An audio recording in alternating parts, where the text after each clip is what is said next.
Hello everyone, welcome back to our channel. ఇప్పుడు మీరు చూస్తున్నది శ్రీ బకుళమాత ఆలయం. ఈ ఆలయం ఎక్కడ ఉంది, ఎలా వెళ్ళాలి, ఈ ఆలయం యొక్క విశిష్టత తెలుసుకుందాం. ఈ ఆలయం పాతకాల్వ, పేరూరు, తిరుపతిలో ఉంది. ఈ ఆలయం శ్రీనివాస మంగాపురానికి 5 కిలోమీటర్ల దూరంలో ఉంటుంది. ఒకప్పుడు ఈ ప్రాంతంలో బకుళమాత ఆశ్రమం ఉండేది. అది పాడైపోయిన తర్వాత ఆ ప్లేస్లో చోళరాజులు ఈ బకుళమాత ఆలయాన్ని స్థాపించారు.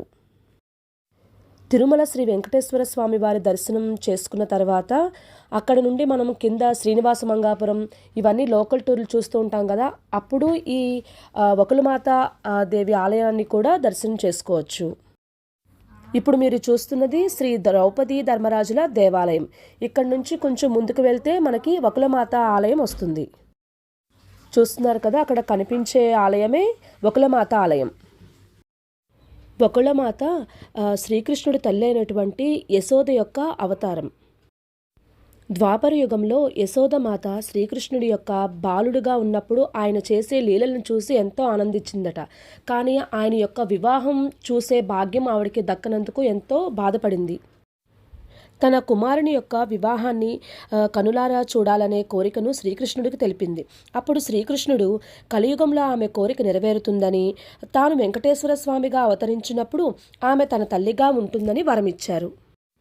ఆ వరం కారణంగా ఆమె కలియుగంలో యశోదే బకుళమాతగా పునర్జన్మ పొంది శ్రీ మహావిష్ణువు శ్రీనివాసుడుగా భూమిపైకి వచ్చినప్పుడు బకుళమాత ఆయనను చేరదీసి పెంపుడు తల్లిగా పెంచి పోషించింది. ఆ తర్వాత శ్రీనివాసుడు పద్మావతిని వివాహం చేసుకోవాలనుకున్నప్పుడు బకుళమాత వివాహ వ్యవహారాలన్నీ కూడా దగ్గరుండి తానే స్వయంగా ఆకాశరాజు కుమార్తె పద్మావతితో శ్రీనివాసుని వివాహం అంగరంగ వైభవంగా జరిపించి తన యొక్క కోరికను నెరవేర్చుకుంది. ఎవరైనా ఓన్ వెహికల్స్లో వచ్చిన వాళ్ళు ఇక్కడే తమ వెహికల్ని పార్క్ చేసుకొని ముందుకి దర్శనానికి వెళ్ళవచ్చు. మనం దర్శనానికి వెళ్ళే మార్గ మధ్యలోనే ఫ్రూట్స్ కానీ కొబ్బరికాయలు అవన్నీ కూడా ఇక్కడ అమ్ముతున్నారు. మనకి ఇక్కడ ఈ టెంపుల్ స్టార్టింగ్లోనే చెప్పుల స్టాండ్ అవన్నీ కూడా ఉన్నాయి. ఎవరికైనా కావాలంటే యూజ్ చేసుకోవచ్చు. ఇక్కడ నుండి అమ్మవారి దర్శనానికి వెళ్ళడానికి ఒక 100 వరకు స్టెప్స్ ఉంటాయి. కానీ ఈ ఆలయంలో ఎటువైపు చూసినా చక్కగా గ్రీనరీతో నిండిపోయి ఉంటుంది. చుట్టూతా కూడా మొక్కలు అవన్నీ ఉండి చాలా బాగుంటుంది. ఈ ఆలయంకి ఈవినింగ్ టైంలో వెళ్తుంటే మాత్రం చాలా బాగుంటుంది. వ్యూ అంతా కూడా చాలా కూల్గా ఉండి ప్రశాంతంగా అనిపిస్తుంది. అలాగే తిరుమలలో నిత్యం జరిగే పూజా కార్యక్రమాలు ముందుగా బకుళమాతకి నైవేద్యం అవన్నీ సమర్పించి తర్వాతే శ్రీవారికి నైవేద్యం సమర్పిస్తారని, ఇది తల్లి పట్ల ఉన్న గౌరవాన్ని, ప్రేమను తెలియజేస్తుంది. మనం ఇలా నడుచుకుంటూ కొంచెం ముందుకు వెళ్ళిన తర్వాత ఒక్కసారిగా వెనక్కి చూస్తే అసలు ఇక్కడ వ్యూ అంతా కూడా చాలా బాగుంటుంది. అలాగే ఇక్కడ చుట్టూతా గ్రీనరీతో ఉంటుంది.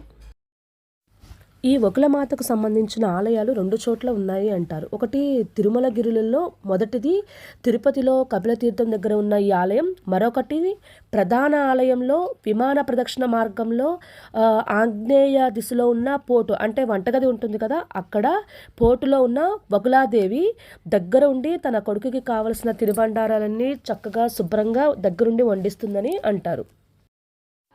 మనం ఈ టెంపుల్కి వెళ్ళే మార్గంలోనే ఇక్కడ షాపింగ్ అది కూడా ఉంది. కానీ కొంచెం ఇక్కడ కాస్ట్ అది ఎక్కువగా అనిపించింది మాకైతే. ఈ ఆలయం కొండ మీద ఉండడం వల్ల కొంచెం ఏటవాలుగా ఉంటుంది. మనం ఎక్కేటప్పుడు కొంచెం చూసుకొని నిదానంగా జాగ్రత్తగా ఎక్కితే మంచిది. పెద్దవాళ్ళైతే కొద్దిగా ఎక్కడానికి కూడా కొంచెం కష్టపడతారు. చాలామంది తిరుమల తిరుపతి వస్తూ ఉంటారు, స్వామివారిని దర్శనం చేసుకుంటారు. కానీ ఈ లోకల్ టూర్లో ఒక భాగమైన బకుళాదేవి ఆలయాన్ని చాలామంది చూసుండరు. ఈసారి తప్పకుండా ఎవరైనా వచ్చిన వాళ్ళు ఈ అమ్మవారి ఆలయాన్ని తప్పకుండా విజిట్ చేయండి. చాలా బాగుంటుంది. ఎవరైనా వెళ్తే కనుక కామెంట్ చేయండి. అలాగే మీ ఫ్రెండ్స్ అండ్ ఫ్యామిలీ మెంబర్స్కి ఎవరికైనా అవసరమైతే కనుక, అంటే వాళ్ళు తిరుపతి వెళ్తున్నారని తెలిస్తే ఈ వీడియోని షేర్ చేయండి. వాళ్ళకి ఏమైనా యూజ్ అవ్వచ్చు. ఇలాంటి మరిన్ని ఇన్ఫర్మేటివ్ అలాగే బ్యూటిఫుల్ వీడియోస్ కోసం మా ఛానల్ని సబ్స్క్రైబ్ చేసుకోండి. ఇక్కడ నుండే మనం అమ్మవారి దర్శనానికి లోపలికి వెళ్తాం. లోపల దర్శనం చేసుకున్న తర్వాత మళ్ళీ ఇదే మార్గంలో బయటకు వచ్చిన తర్వాత ఇక్కడ విమాన బకుళమాత అమ్మవారు ఉంటారు. అక్కడ కూడా మనం అమ్మవారిని దర్శనం చేసుకుంటే విదేశీ ప్రయాణం సులభమవుతుందని అంటారు.